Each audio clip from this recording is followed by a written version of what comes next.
nirelieve ko siya dahil doon sa pag-operate niya doon sa Pugo in Banban. I was just following orders coming from national headquarters. So I implemented. OIC ka. Yes, Bakit Mr. hindi ka ba dapat nagtanong? Pwede kang pakainan ng pipirman mo, death sentence mo. Before you sign or implement anything, mag-imbestiga ka muna kung totoo. And you failed to do that? Yes, Mr. Chair. Yes. Believe din ako sa'yo, pinagtatakpan mo yung boss mo eh. Sino ba chief PNP nun? The current Chief PNP now, Mr. Chair.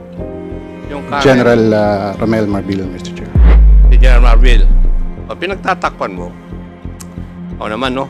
Kung hindi natin ito bibigyan ng special attention, do may pronouncement ang ating Pangulo, itong banning ng POGOs, parang mapapahalin tulad ito sa mga illegal drugs and other illegal gamblings. Parang yung mga tinatawag na guerrilla operations, andyan pa rin. Kaya napakahalaga po, Mr. Chair, malaman natin ano ba talaga nangyari doon sa police personnel na nagtrabaho, minalas pa. General Acop, ito lang sasabihin ko, I still cannot comprehend that after a successful operation of those personnel, and after a week, marerelieve sila. And I still lingering in my mind why.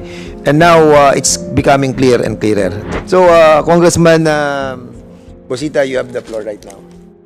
Thank you, Mr. Chair.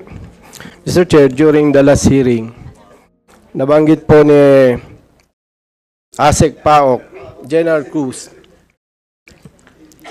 na sa likod po ng illegal POGOs, merong kidnappings, killings, torture, prostitutions, love scam, and etc. And Mr. Chair, katulad po ng illegal gamblings, other illegal gamblings, illegal drugs, bawal naman talaga yan, pero nahihirapan po yung ating law enforcement units para dito. Ang kagandahan lang po ngayon, Mr. Chair, may pronouncement ng ating Pangulo para sa total ban ng POGOs. Meaning, parang nakikita po natin, wala nang dapat ikatakot yung ating law enforcement personnel para labanan itong illegal o itong POGOs. However, Mr. Chair, during the last hearing also, we found out na may mga police personnel ang CIDG na nag-operate, positive ang resulta, nagsampa sila ng kaso, so mahina na ang kaso ngayon dahil pinagsisibak, pinagtatapon yung mga operatiba kung saan-saang lugar, kung saan-saang reassignment. And Mr. Chair, kung hindi natin ito bibigyan ng special attention, do may pronouncement ang ating Pangulo, itong banning ng POGOs, parang mapapahalin tulad ito sa mga illegal drugs and other illegal gamblings. Parang yung mga tinatawag na guerrilla operations, andyan pa rin.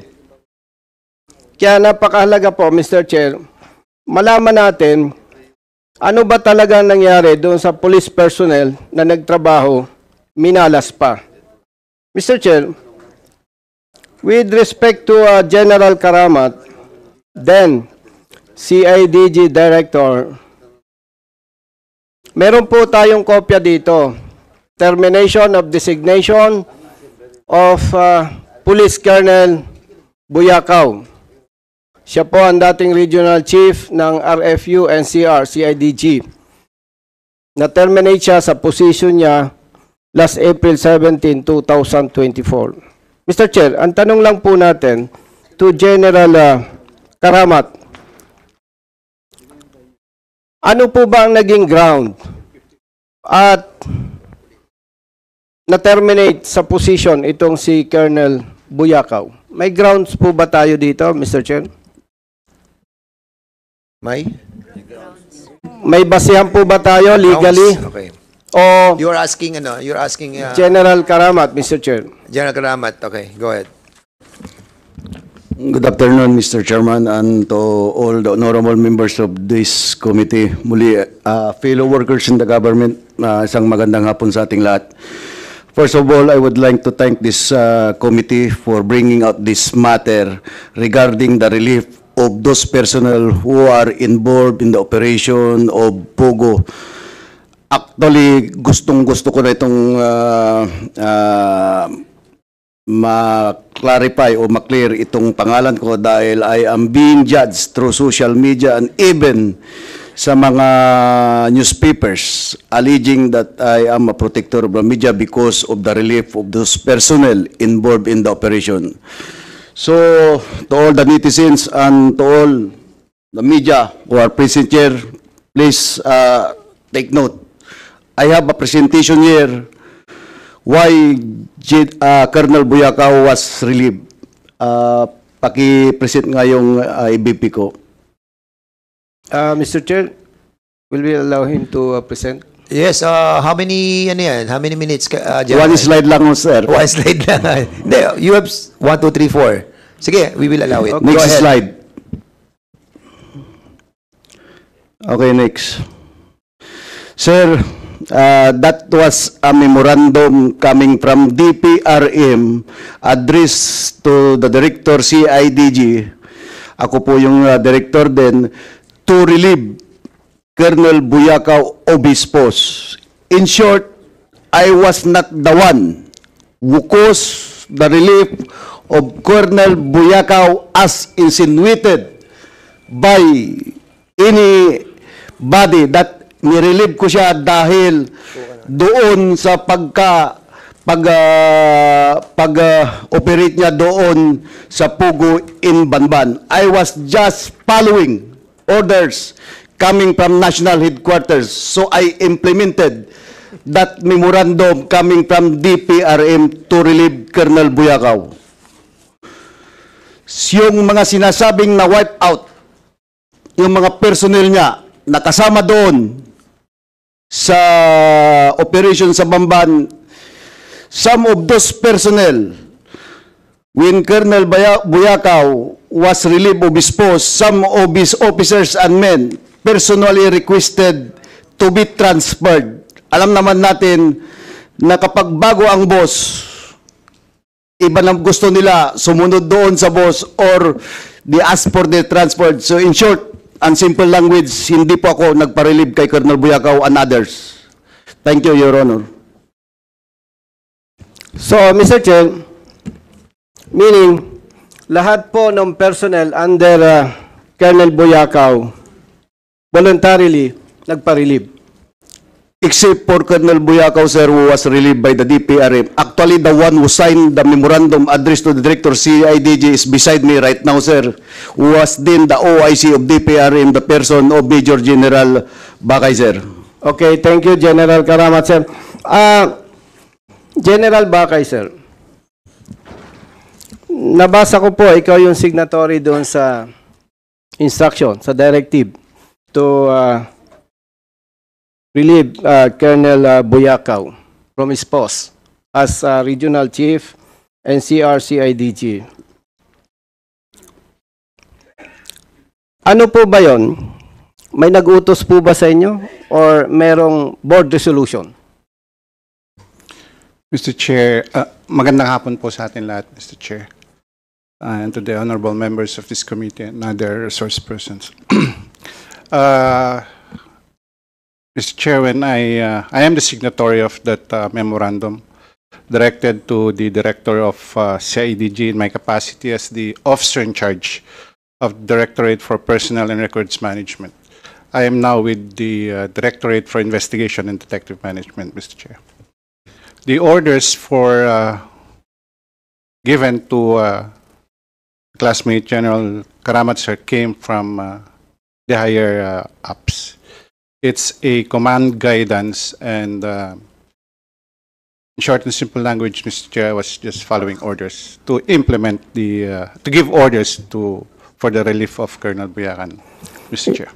In other words, Mr. Chair, naglabas ng memorandum si General Bakay, then assigned DPRM in compliance with the instruction of another senior officer. Am I right, General Bakay? Opo, Mr. Chair. Yung po bang instruction na yun, General Bakay, sir, is it verbal or written? The preparation of the memorandum, Mr. Chair, is coming from our publication, which is just a section of the PRM. And I'm not at liberty or free to determine and say kung paano po binigay yung orders, Mr. Chair. But regardless, pag dumating po sa DPRM, it's coming from the higher ups, Mr. Chair, from the command. Clarify ko lang, Mr. Chair, doon sa section or division under DPRM, hindi po yan ang issue. Ang signatory po sa orders, sa memo, si General Bakay. Meaning, may nag-utos kay General Bakay. Tama po ba? In a sense, yes, Mr. Chair. Yes. Yes, Mr. Chair. We know that. Hindi mo naman gagawin yun kung wala instruction sa'yo. Dalawa lang naman po yung instruction eh. Either written or verbal. Is it verbal or written, General Bakay, sir? I cannot say, Mr. Chair, because the memorandum came in my table for it to be signed already in that form. And hindi ko po alam from the, if I may ask yung staff who prepared it from that section, Mr. Chair, if the order was written or verbally. I am not Mr. Chair, of possession of that knowledge, Mr. Chair. Mr. Chair, pag ikaw ang head of office, especially third level police commission officer, itong si General Buyakaw, Colonel Buyakaw, hindi ka basta peperma eh. Are you telling us na pagdating sa table mo, perma ka lang? No. Tama po ba? It is assumed, Mr. Chair, when these types of orders are given to Mr. Chair. DPRM, it has Mr. passed Chair. through the command group, Mr. Chair. Okay, The Congressman, resource person is not answering the question Yes. of the Honorable Busita appropriately. Yes, Mr. Chair. we will be reminding the resource speaker to answer directly the question. Kasi ang tanong naman po ay napaka-simple lang, and even our members who are here can answer it directly. So, be truthful, General Bakay, please. Please reply to the query of Congressman Busita. Ano po ba yung instruction? Direct sa'yo or dumaan sa staff po ninyo? Dumaan po si staff namin, Okay, Mr. Chair. Mr. Chair, nandyan po ba yung concerned staff? Not present, Mr. Chair. Sino po yon? General Bakay, sir? From our publication section, Mr. Chair, who prepares the memo brings it to me for signature, Mr. Chair. Okay, Mr. Chair, dahil wala po yung concerned staff ni General Bakay, and sayang naman yung oras natin, you, as the head of office, ikaw po ba basta pumirma lang? Doon sa sinasabi mo po ninyong directive? Eh, ano po yan eh, senior officer yan? Third level commission officer? Na hindi naman po ma-promote yan without the approval of the President? Kung yan po ay patrolman, pwede siguro. General Bakay, sir. Indeed, sir, but there are also instances where orders are given, even verbally, and all the PRM have to do is issue it, Mr. Chair. So, gusto po ba ninyong sabihin na hindi ka nagtanong, pumirma ka lang? Yes, Mr. Chair. So, kung pumirma ka lang po, ibig po ba sabihin, wala kang ginawa o alamin mo kung sino po ang nag-utos? Mr. Chair, when the memorandum came to me, I assumed that it came from our higher-ups, Mr. Chair, Mr. because Chair. none of this... Okay, will you allow Congressman Acop to interject? Yes, Mr. Chair. Kailangan ko ng backup na general. Okay, before I recognize General Acop, mayroon lang ako maliit na, General Acop, ito lang sasabihin ko, I still cannot comprehend that after a successful operation of those personnel, and after a week, marerelieve sila. And I still lingering in my mind why. And now, it's becoming clear and clearer. Congressman, Chairman Acop, you have the floor. Thank you, Mr. Chair. Gerald Bakay, you are a classmate of Gerald Karamat, di po ba? Opo, Mr. Chair. At pwede naman siya ang nakipag-usap sa iyo para mag-issue ka ng order. Tama rin po ba?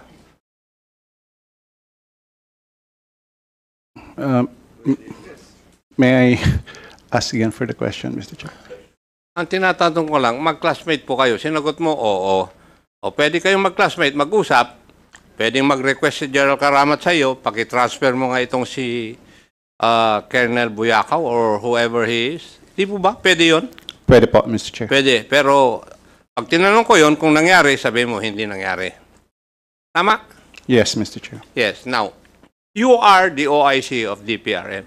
And as such, you're not the permanent director of that directorial staff. And therefore, you must be more meticulous dahil ikaw ay OIC lamang.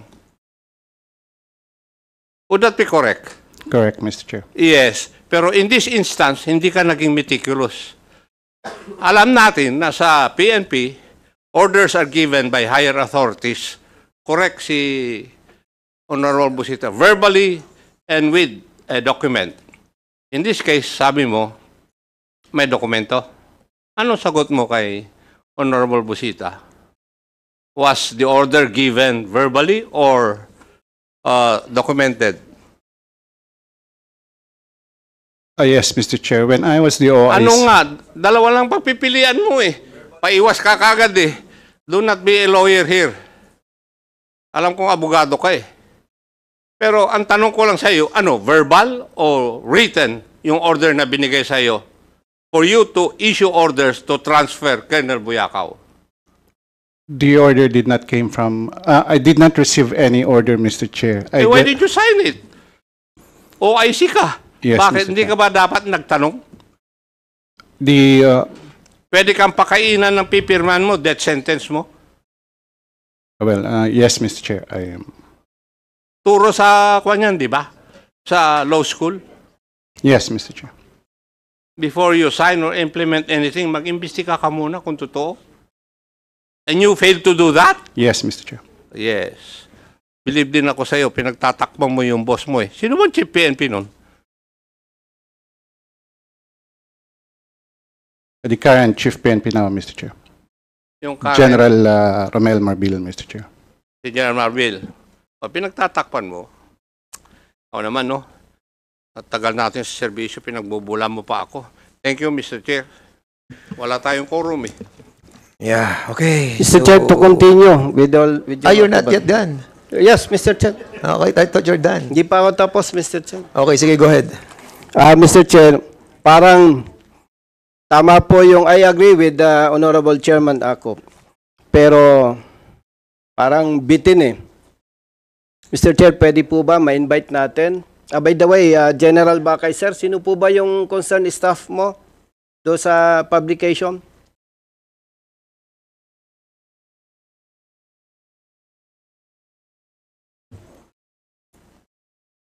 General Bakay, yung bang, I'm sorry, Congressman Busita, yung staff natin na nag-prepare ng documents, anong pangalan po niya?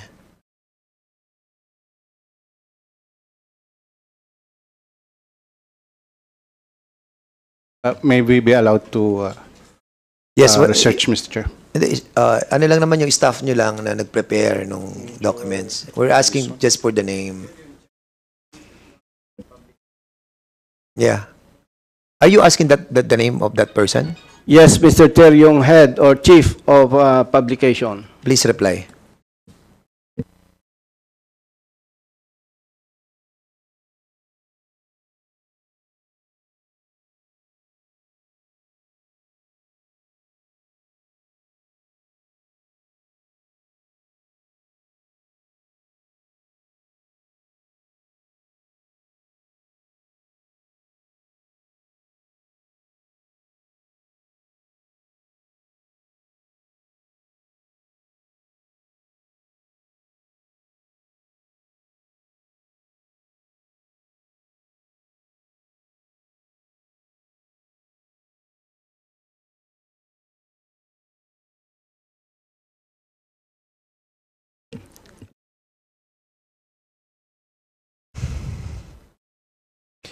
I think hindi naman mahirap sa sagutin yun na General Bakay. By the way, Mr. Chair, while waiting, gusto ko lang iklaro yung pangalan ni General Kamat, Mr. Chair. Sige, go ahead. General Karamat. So, malinaw pala na may instruction, written instruction, directive, si General Karamat. So, yung iniisip ng publiko na si General Karamat ang protector ng illegal POGOs, it's very clear na kung ganon, hindi niya sisibakin yung mga bata kung bata niya yon. Unfortunately, Mr. Chair, may directive may memo. So, mabuti pala, General Karamat, na pag-usapan to. Actually, alam ko yung background mo, okay naman especially yung iyong wife. No? You want to say something, Congressman Paduano? And, you were whispering Yeah. and I can hear the sound of your voice in my left ear. With the indulgence Baka of- masasagot na ni Wait. General Bakay. Wait. Order. So, will you allow the interjection of Congressman Paduano? Pwede, Mr. Chair, marami ang utang dyan Okay, go ahead. Chairman Paduano. General, utang. You have the floor. Chairman, but of course, that is the manifestation of Chairman Busita. No, Congressman Busita. I just like to put in the record that is his manifestation and his conclusion with regards to what really happened. But it does not conclude that indeed, di ba, General Karamat never, as asked by Chairman Akop, never talked to his mista. Di ba? Not just because there is a document not coming from General Karamat. Indeed, General Karamat and General Bakay never talked to each other. Di ba? Mas ang ano dito, the presence of that person in which sabi ni General Bakay kanina, prepares the document. And ako nga, sabi ko nga, you're the OIC, you're the most highest ranking official in that office. You just signed the document from your staff. Oh, sino yung staff na yon? Di ba? Medyo normally, sa opisina, bibigay siya ng staff mo, pepirmahan mo ba? Kung hindi mo man lang matanong, saan galing to? Ba ano to? Or, ang pinaka-the best is, you read it. Just make sure that the document, sabi nga ni Chairman Akop, hindi ka ililibing ng dokumentong yun. Diba? Kaya, it is not conclusive, Mr. Chairman. At the same time, ako, para sa akin, we should produce that person. Kasi, eto ngayon, Chairman, when Chairman Akop, who was then the PNP chief, General Bakay mentioned about now that the PNP chief Marbel. To be fair with the PNP chief, he is not here. And now we will conclude that it's the PNP chief who orders the staff for General Bakay to sign. No, Mr. Chair. That's why what I'm saying is we have to produce that person Yeah. that was mentioned by General Bakay as the head of the, what do you call this, publishing? Publication. We have to produce that person. Or else, I still have doubt that Bakay and Karamat talk to each other, bilang mista, nag-usap, arbor. Or, now the PNP chief is being dragged. The name of the PNP chief, Marbel, is being dragged in this investigation because of the statement of and the answer of General Bakay to the query of Chairman Akop. I think that's unfair. Mr. Chair, that's why. Order. Wait. Order. So, please refrain from speaking if the both chair does not recognize you first. So, Congressman Akop wanted to interject. Will you allow it, Congressman? Yes, Mr. Chair. Again, this is the second time. So, with your indulgence. Yes, Okay. Mr. Chair. Kasi binabanggit palagi yung pangalan ko. Okay, Mr. Chair. Congressman Akop, you have the floor now. Go ahead. General Bakay, there are only 4 officers above you. Di po ba? TCDS, huwag kang bubulong-bulong dyan, Karamat. Si TCDS, DCO, DCA at saka si Chief PNP. Sino kaya doon sa apat na yun na nagbigay ng order? Sabi mo, hindi ikaw ang binigyan ng order. Siguro yung staff mo ang binigyan ng order. Which I doubt. Kasi pag ikaw ang Chief PNP, yung head of office ang tinatawagan. Never yung small Indian. Di ba? Oh. So, apat lang yung opisyal na superior mo. Sino kaya sila sa apat ang nagbigay ng order sa tao mo? Hindi naman pwede siguro yung TCDS. Label. Hindi siguro yung DCO. Kasi hindi niya domain yun eh. Pwede siguro yung DCA at saka si Chief PNP lang ang kumausap. Di ba? Alam naman natin yun eh. Pagsisinungalingan nyo pa ako eh. Galing ako dyan. General Bakay, please answer. Yes, sir. When I was the OIC, I was also at the same time the deputy director. And every orders coming to our office, Mr. Chair, it comes from publication. By the way, the officer in charge is Major Irene Hizon. It's Major Irene Hizon. Major And Irene. Hizon, Mr. Chair. And all of these orders coming from the publication are orders also coming from the Office of the Chief PNP na dinadaan po siguro kay SEA. So ang flow of these orders, yun po. And unfortunately, during my time, hindi po ako tinatawagan diretso to issue orders. I was the OIC only for about less than a month, Mr. Chair, because nag-retire yung director mismo and hindi pa I was the OIC only for 2 weeks. So hindi ko po na-experience yung ako po tinawagan mismo ni Chief PNP to implement orders. And in this case of the CIDG, nakarating na lang po sa table ko ang memorandum directing the director of CIDG to relieve Colonel Buyakan, which I did sign. Hindi na po ako nagtanong, Mr. Chair.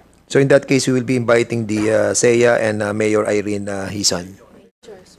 Major, yes, I said Major. Major Irene Hizon and the SEA. Okay, sino head ng SEA?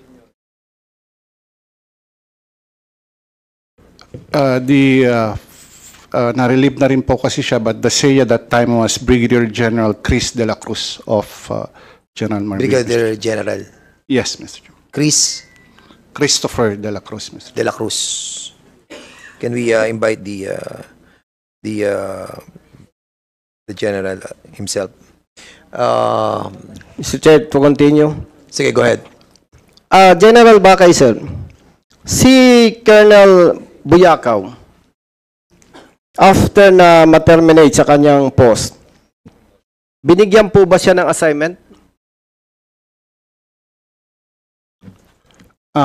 With your indulgence, Mr. Chair, can we refer to Major General Karamat kasi CIDG po yung unit na involved. Mr. Chair? Okay, General Karamat, sir, please. What again, Congressman Busita? Itinatanong po natin, Mr. Chair, kung after na ma-relieve si Colonel Buyakaw, binigyan po ba siya ng assignment? Okay, General Karamat, please answer. Thank you, Mr. Chairman. General Buyakaw was temporarily placed at Admin Holding Center at the CIDG habang naghahanap pa ng mababakanting position para sa kanya. But yung sinabi nila na he was transferred sa Mindanao at saka yung mga kasama niya, there's no truth to that information. Actually, General Buyakaw was at present is the regional chief of CIDG Region 3. Siguro yun yung wisdom ng ang mga command group natin, mga leaders natin, para ilagay doon para matutukan talaga itong pugo na dating inoperate niya sa Region 3. So I could not question the wisdom of the Chief PNP bakit na-relieve si General Buyakaw, pero nakita ko yun pala yung wisdom niya. Mr. Chair, i-clarify ko lang. Nirelieve si, is it Colonel or General? Colonel Buyakaw, sir. Yes. I stand corrected, sir. Gusto ko lang ma-clarify, General Karamat, sir, na-relieve si Colonel Buyakaw. Nilagay sa Admin Holding Center. In other words, floating status. Then, currently, siya ngayon ang Regional Chief ng CIDG Region 3. Tama po ba? Correct po, Your Honor. Kailan po siya inilagay doon? It was not my time already, sir, but Colonel Buyakaw conducted the raid on, I think, February, and he was relieved March. I conducted the raid at Bamban around March, and he was relieved after 1 month. After 1 month. For the information of this committee, General Buyakaw was relieved from his post because he did not meet the standard of the new leadership, the Chief PNP, because General Karamat, sir, excuse po. yes, sir. Ang pinag-uusapan po dito yung immediate relief ni Colonel Buyakaw na hindi nga alam ni General Bakay eh. Nagperma lang siya eh. Kaya with all due respect, General Karamat, sir, wag niya po ninyong i-justify.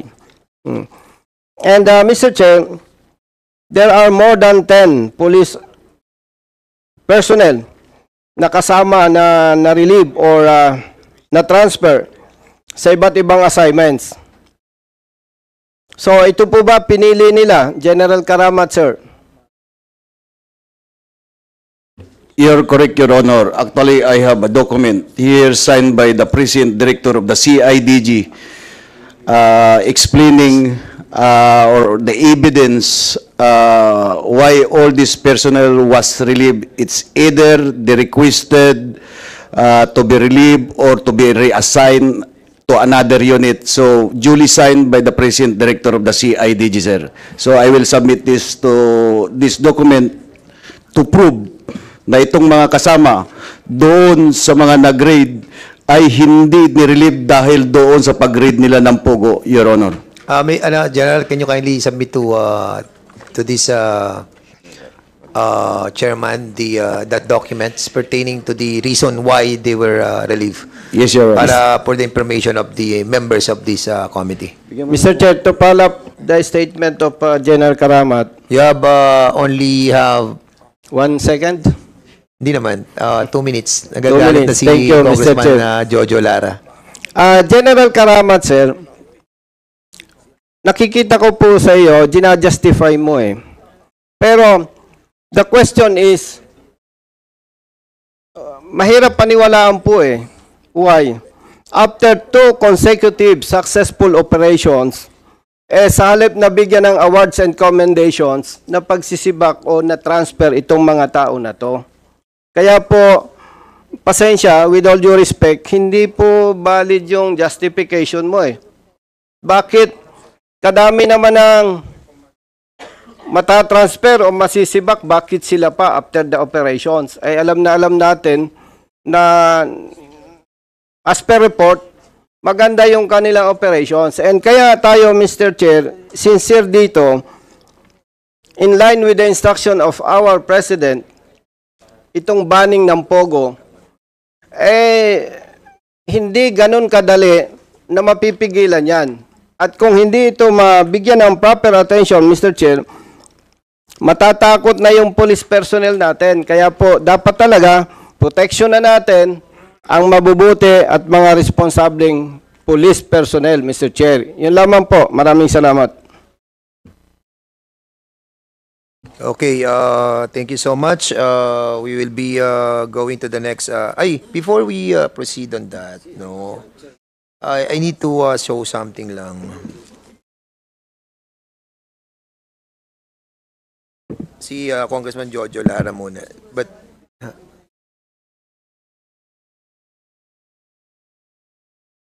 sa?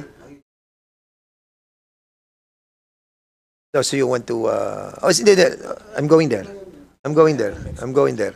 After this, para lang hindi lang maputol, ano nga yung para lang i-validate natin yung birth certificate para at least confirm na natin ngayon that Cassandra Lim Ong is a Chinese. Because they were able to get a yes, baka.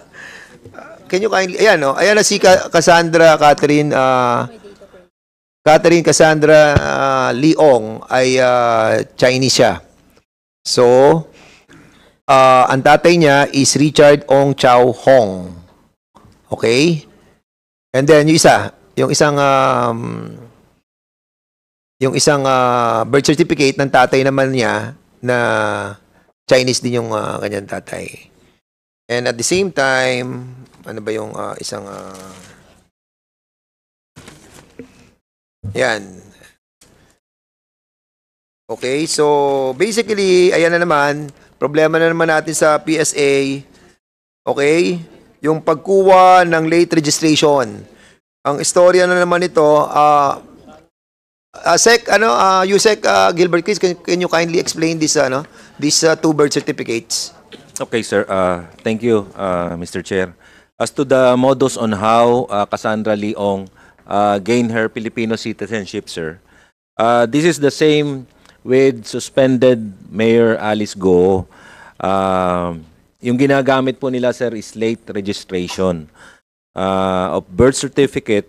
At kadalasan, even in the birth certificate of Cassandra Leong, sir, makikita nyo sa hilot na naman pinanganak ito, sir. And yung nagpaanak sa kanyang hilot, patay na rin. So this is the same modus operandi being used. And si Cassandra Leong, pinanganak po siya noong 2000 and then late registration ginawa 2001. Na-register po ito sa PSA at yun po yung nakalagay sa baptismal certificate niya. Most likely, sir, ang assumption namin dito, sir, is that Cassandra Leong ay pinanganak sa China. 1 year old po siya nung dinala rito sa Pilipinas. Then, nag-late registration po sila. Okay, so basically, 58% yung kanya, plus 10% doon sa isang Chinese. So, sa isang Chinese pa rin, another 10%. Kaya lumalabas, 98% sila. 2 Pilipino lang, antig 1%. So, basically, that will be, that property belongs to the government. The Chair would like to acknowledge the presence of our Secretary General, Reggie Velasco. Okay, so doon lang, mayroong itutuloy lamang si Chairman Paduano, with regards to sa issue nung kay municipal engineer. Municipal engineer, bago siya magtanong, remember you are under oath, Yes po. Under oath ka, ha? Tanda mo yan, ha? Yes. So, may tatanong sa iyo si Chairman Paduano about dun sa project na pinagawa doon sa right of way. Yes po. Ha? Mag-ingat tayo sa pagsasagot, ha? Dapat malaman natin kung sino talaga nagpagawa nun. Ha? Kayo ba? Or private ba talaga? Or government? As per sa record po namin, wala po kaming... O, yun ang sagot mo kanina. Iba sagot mo, ha? Sabi mo kanina, may-ari ang nagpagawa. Yes po. Yung sa record namin po sa government, wala po kaming pinagawa. O, sige. Congressman Paduano, you have the floor. Anyway, yun yung tanong ko eh. So, you confirm that walang pera. It is a private. Yes po, Your Honor. So, until now, that is a private property. Yes po, Your Honor. It was not donated to the government. I have no idea between the right of way po nung papunta po dun sa Angeles side, Your Honor. Pero yung sa amin po. Sandali. po. Kasi, di ba, ang lupa, kaya nga binakuran ng likod, di ba? Supposedly, doon talaga yung sa Purak na malapit, di ba? Yes Pero po. dito sila gumawa ng daan going to Angeles, tama? Yes po. And part of it is Angeles and part of it is Purak, tama? Now, you are from Purak, di ba? Yes po. Wala pa dito ang taga-Angeles. Chairman, nandito ba yung taga-Angeles? Angeles na tungkol saan? Hindi, municipal engineer. Yes, siya municipal engineer. No, he is from Purak. Wala ba? Wala dito? Hindi. Purak lang to. Mr. Chairman, ganito lang po. Ito, again, the chairman reminds you, you're under oath. Mr. Chairman, in the next hearing, we will invite the municipal engineer or city engineers of Angeles. At the same time, the assessors, head of the assessor's office of Aguiles. And we'll be also asking the Chairman Paduano yung list ng project ng DPWH para malaman natin. Again, ito, hindi, kasi city engineer's office eh.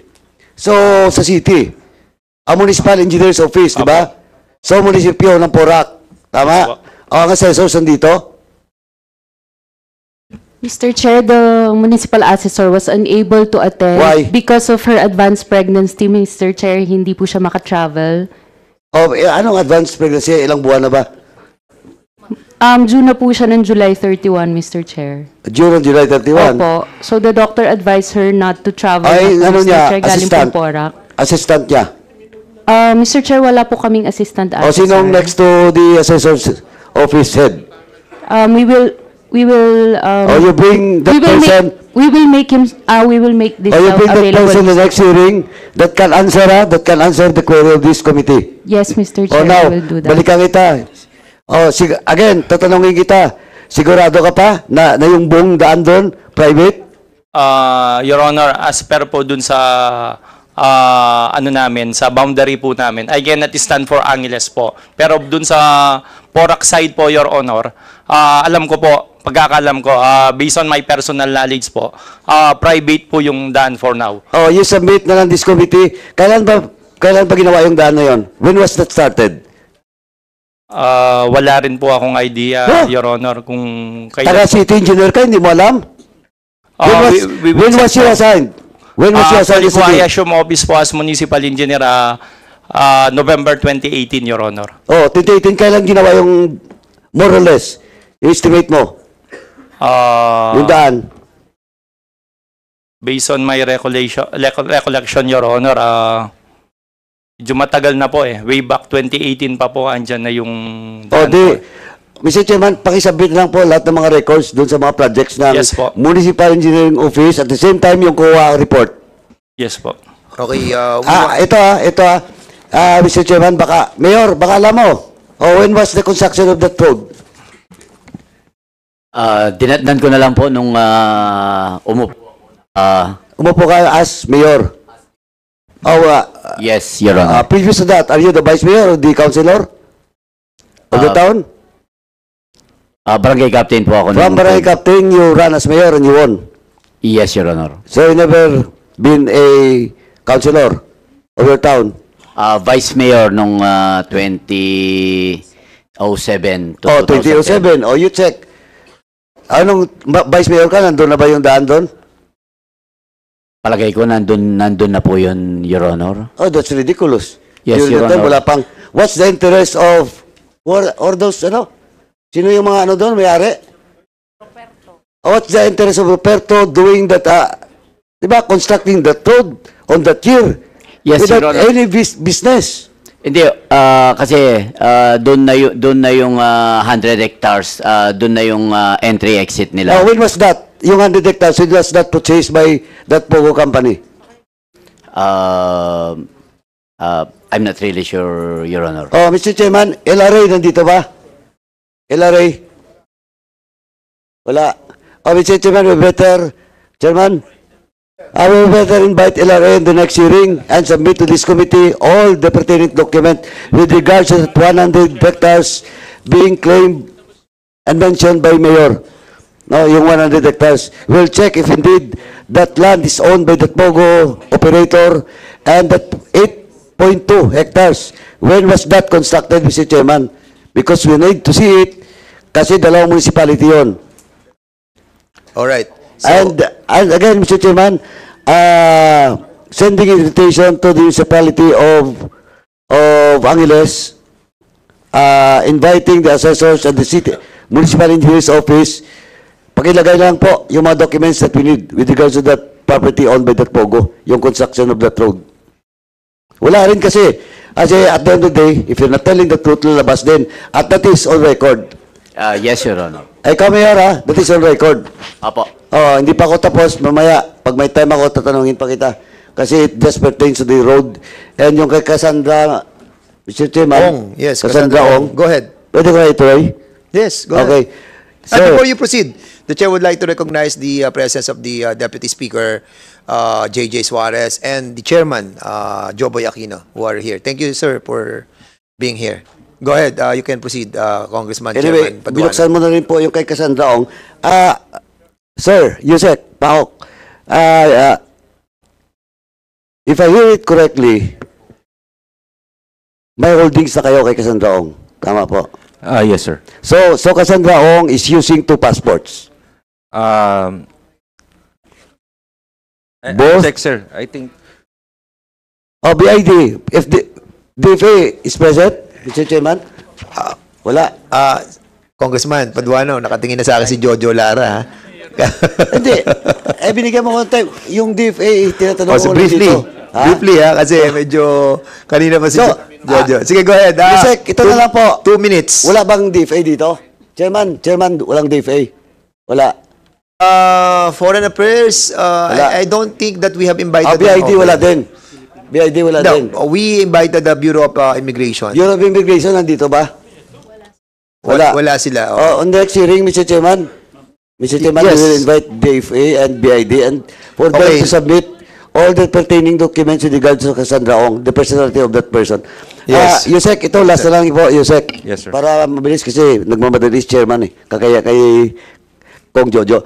Yusek, yung holdings ba is confirmed by DFA and BID?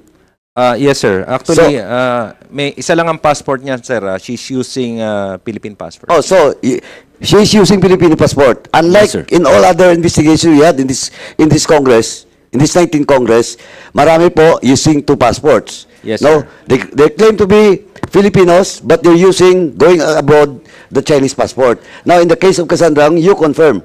Yes, sir. Just a Philippine passport. So it is coordinated with DFA. Walang record. DFA and the Bureau of Immigration. Immigration, when was the last time that Cassandra Ong travels abroad? Sa ngayon, sir, wala pa po kami record, but we can check with the Bureau of Hindi, Immigration. kailangan natin kasi is now, ano ba, may cases was filed already against Yes, sir. Cassandra Ong? Yes, So, sir.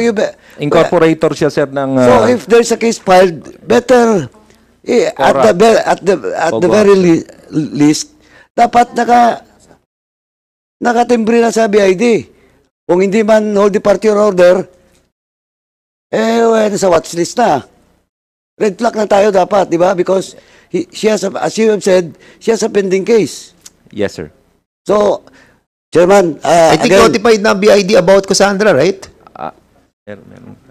Meron ng notification ng BID about her. Because Next hearing. case were filed already. And as a matter of fact, ano siya,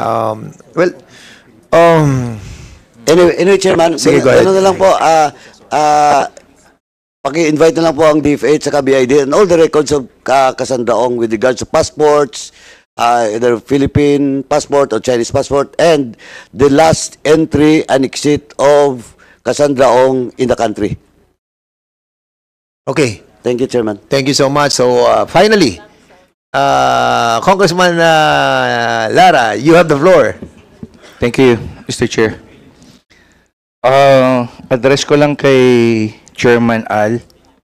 Kasi hindi ko naabutan kanina yung opening. May nagtanong na yata sa amin. May pagkakaiba ba ang Pogo at saka IGL?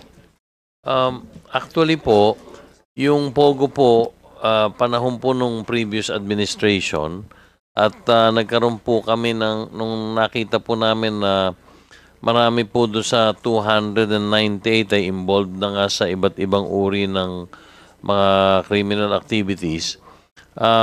Minarapat po namin una palitan yung guidelines and yung buong structure po nung mga licensees at dahil nga hindi na rin po maganda yung imahe ng Pogo, ang desisyon po namin para total cleansing po, palitan po yung Pogo into IGL or Internet Gaming Licenses po. But definitely, Congressman Lara, structure-wise, gayon din naman ng mga guidelines, totally po, baka 80% po napalitan po talaga. So, tama ba pagkakaintindi ko, parehas Nagkaiba ng pangalan. In the end ho yan. Yan din ang Dun hanap sa- buhay niyan. Parehas po. Kaya po sinabi ko kay Congresswoman Castro kanina, doon po sa utos ng Pangulo, damay po lahat. Yan. Maraming salamat. Itong susunod na katanungan ko lang. Nung nakaraang pagdinig, nabanggit nyo po na wala kayong na-issue, no, with due respect sa CESA. Kaya ko lang po babalikan ito. Ano po, kasi may lumabas po kasi na article after our past hearing na kinuha yung statement na wala po kayong na-issue doon o doon sa mga EDCA sites malapit na mga POGO license. Ano po? So, ang tanong ko dito sa iyo, kasi madami pong nagsasabi sa akin na hindi po kasama talaga ang CESA dahil it is beyond your authority. Opo. Tama po ba ako doon, Chairman Al? Tama po kayo, Congressman Lara. Kasi magkaiba po yung statement na wala kayong ini-issue at yung hindi nyo sakop o saklaw. Tama po ba ako doon?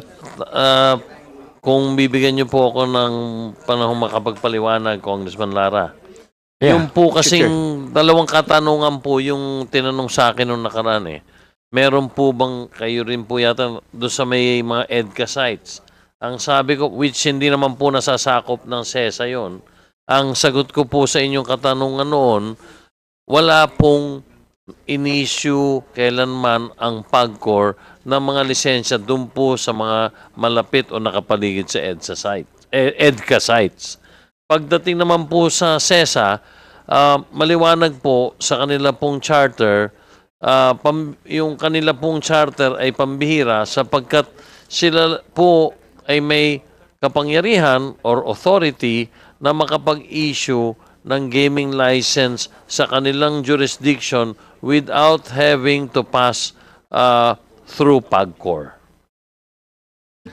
So, sa madalit salita, maliwanag na yung binabanggit nyo na wala kayong na-issue are areas outside ng CESA. Tama po ba yan? Tama po kayo. Yung pong hindi nasasakop ng CESA na sinasabing nakadikit or malapit po sa mga EDCA sites, doon po wala pong in-issue ang PAGCOR.